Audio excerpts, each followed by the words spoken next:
அல்ஹம்துலில்லாஹ் அல்ஹம்துலில்லாஹி ரப்பில் ஆலமீன்.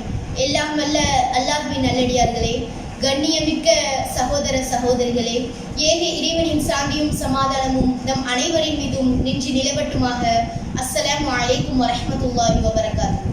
எனக்கு இந்த நிகழ்ச்சியில் கொடுக்கப்பட்டுள்ள தலைப்பு அண்ணல் நபியை அழகிய முன்மாதிரியா. அல்லாஹ் தன் திருமறை குர்ஆனில் கூறி காட்டுகிறான், வமா அர்ஸல்னாக இல்லா ரஹ்மதல் லில் ஆலமீன். வமா அர்ஸல்னாக, நபியே நாம் உம்மை அனுப்பவில்லை, இல்லா ரஹ்மதல் லில் ஆலமீன், அகில உலக மக்களுக்கு அருட்கொடையாக தவிர நாம் உம்மை அனுப்பவில்லை. அல்லாஹ் இந்த வசனத்தில் நபியை அகிலத்திற்கே அருட்கொடையாக அனுப்பியுள்ளேன் என்று கூறுகின்றார். இப்படிப்பட்ட இந்த வார்த்தையை அல்லாஹ் எந்த நபிமார்களை பார்த்து கூறியதில்லை. 1,00,000க்கு மேற்பட்ட நபிமார்களில் அல்லாஹ் முஹம்மது ஸல்லல்லாஹு அலைஹி வஸல்லம் அவர்களை பார்த்து இந்த வார்த்தையை கூறுகின்றான் என்றால் எந்த அளவிற்கு அருட்கொடையாக அனுப்பியுள்ளான் என்பதையும் தன்னுடைய திருமறை குர்ஆனில் கூறி காட்டுகிறான். லக்கத் கான லகும் ஃபீ ரசூலில்லாஹி உஸ்வத்துன் ஹஸனா. திட்டமாக அல்லாஹ்வின் தூதரிடத்தில் உங்களுக்கு அழகிய முன்மாதிரி இருக்கின்றது. நபி ஸல்லல்லாஹு அலைஹி வஸல்லம் அவர்கள் தான் ஒட்டுமொத்த ஈமான் கொண்ட மக்களுக்கும் முன்மாதிரி. இன்னைக்கு சமூகத்தில் உள்ள ஒரு வாலிப ஆணையோ வாலிப பெண்ணையோ அழைத்து உங்களுடைய முன்மாதிரி ரோல் மாடல் யாருன்னு கேட்டா நடிகர்களையோ விளையாட்டு வீராங்கனைகளையோ அல்லது ஏதோ ஒரு கலைத்திறன் கொண்டவர்களையோ கூறுவார்கள். இவர்களெல்லாம் ஏதோ ஒரு துறையில் மட்டும்தான் முன்மாதிரியாக இருக்க முடியுமே தவிர வாழ்வில் எல்லா துறைகளுக்கும் இவர்கள் கிட்ட தீர்வு இருக்குதான்னு பார்த்தோம்னா இல்லை. ஏன் அப்படின்னம்னா தன்னுடைய வாழ்க்கையில ஏதாவது ஒரு சிறிய பிரச்சனை வந்து தீர்வு தெரியல அப்படின்னம்னா தன்னைத்தானே வருத்தி கொள்ளவும் அழித்து கொள்ளவும் அல்லது பிறரை வருத்தி கொள்ளவும் செய்வதை நம்மளுடைய அன்றாட வாழ்வில் பார்த்து கொண்டிருக்கின்றோம்.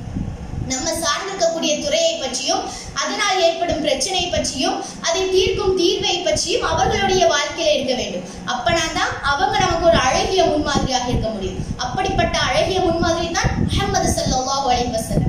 ஒரு மனிதன் சிறந்த தந்தையாக, கணவனாக, தோழனாக, ராஜ தந்திரியாக, போர் தந்திரம் நிறைந்த படை தளபதியாக, ஆன்மீகவாதியாக, இப்படி கூறிக்கொண்டே போகலாம். இவை அனைத்து விஷயத்திலும் அல்லாஹ்வின் தூதர் ஸல்லல்லாஹு அலைஹி வஸல்லம் முன்மாதிரியாகத்தான் இருந்துள்ளார்கள். நபி ஸல்லல்லாஹு அலைஹி வஸல்லம் அவர்கள் முஸ்லிம் சமூகத்தாரிடம் மட்டுமல்லாமல் தன்னை கடுமையாக எதிர்த்த மாற்று மதத்தினரிடம் கூட எப்படி நடக்க வேண்டும் என்று வாழ்ந்து காட்டியுள்ளார்கள்.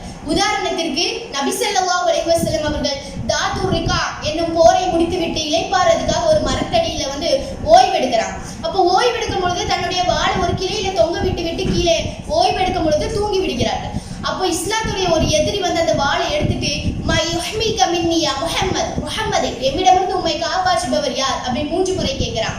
அதுக்கு ரசூல்லா அல்லாஹ் அல்லாஹ் அல்லாஹ் அப்படின்னு 3 முறை சொல்றான். இந்த அல்லாஹ் அப்படின்ற வார்த்தையை கேட்ட அந்த மனிதர் கையில இருந்த வாள் கீழே வழுகிட்டு கீழே விழுது. அதை எடுத்துட்டு ரசூல்லா இப்போ எம்மிடமிருந்து உம்மை காப்பாற்றுபவர் யார் அப்படின்றான். அதற்கு அந்த மனிதர் யார் கையில் வாளை வைத்திருக்கின்றார்களோ அவர்களை சிறந்தவனாக நான் உன்னை பார்க்கின்றேன் அப்படின்றான். உடனே ரசூல்லா சரி களிமா சொல்றியா, ஷஹாதா சொல்றியான்னு கேட்கிறான். அதுல என்னால சொல்ல முடியாது அப்படின்னு சொல்லிட்டு தன்னுடைய கூட்டத்தாரிடம் கிட்ட போறான். அங்க போய் சொல்றாங்க, நான் மனிதர்களிலேயே சிறந்த மனிதரிடமிருந்து வந்துள்ளேன் அப்படின்றான். அப்ப பாருங்க, தன்னுடைய எதிரி கிட்ட கூட எப்படி நடக்கணும்னு ரசூலா நமக்கு வாழ்ந்து காட்டியுள்ளார்கள். அதே மாதிரி ஒரு மெலிந்த ஒட்டகையை வைத்திருப்பவரை பார்த்து நீங்கள் அல்லாஹ்வுக்கு அஞ்சிக் கொள்ளுங்கள், இதை பத்தி நீங்கள் மறுமையிலே விசாரிக்கப்படுவீர்கள் அப்படின்ட்டு ரசூலா சொல்றாங்க. அப்படின்னா என்ன, அதோடைய விஷயத்திலையும் நீதத்தை பேணணும், அதுக்கான ஹக்கை நம்ம நிறைவேற்றணும் அப்படின்னு உபதேசிக்கிறாங்க. அதே மாதிரி ரசூலா கூறி காட்டுறாங்க, இர்ஹம் மன் ஃபில் அர்தி, பூமியில் உள்ளவர்கள் மீது கருணை காட்டுங்கள், யர்ஹமுக மன் ஃபிஸ் ஸமா, வானத்தில் உள்ளவன் உங்கள் மீது கருணை காட்டும். இன்னைக்கு இந்த கருணை அப்படின்றது மனித சமூகத்திடம் இல்லாம போனதுனாலதான் இன்னைக்கு மனிதர்கள் மதம் அப்படின்ற அடிப்படையிலும் ஜாதி அப்படின்ற பெயரிலும் வேட்டையாட துடிக்கின்றனர். கேவலம் இன்னைக்கு அவங்களுடைய உள்ளத்துல இரக்கம் அப்படின்றது இல்லாம போனதுனால கொடிய கொரோனாவில கூட மதத்தை புகுத்து வேட்டையாட துடிக்கின்றது. இன்னைக்கு மனிதர்களாக மாறி புனிதர்களாக வாழணும் அப்படின்னம்னா நபி ஸல்லல்லாஹு அலைஹி வஸல்லம் அவர்களின் வாழ்க்கையை தான் பின்பற்ற வேண்டும்.